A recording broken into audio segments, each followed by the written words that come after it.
Good morning everybody. Myself Vishvendra, I am the founder of Optimal Success Trajectory.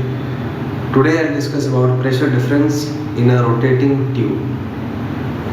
So here we have a rotating tube which is rotating about an axis passing through the end and perpendicular to the length of the tube.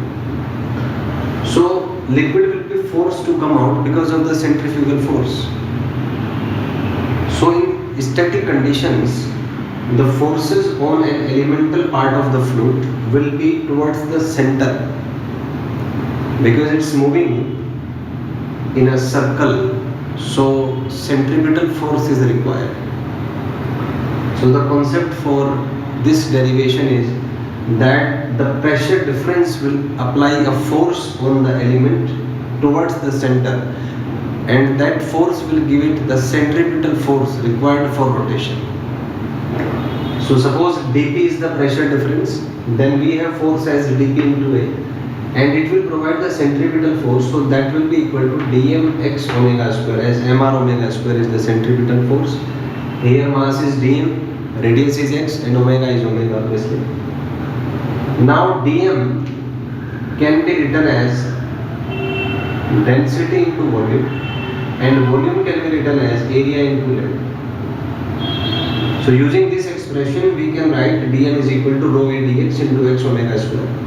So this is dp. We just integrate it from the limit p1 to p2, and here the limit is from 0 to L. So after all the calculations, the pressure difference comes out to be rho omega square L square by 2. Now let's see the graphs.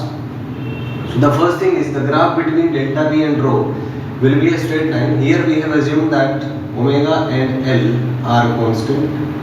Similarly, the graph between delta p and omega will be a parabola because it's proportional to omega square.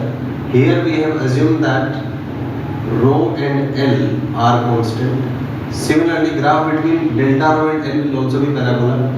Here we have assumed that rho and omega are constant. So in this way we can derive it, and we can also analyze them graphically.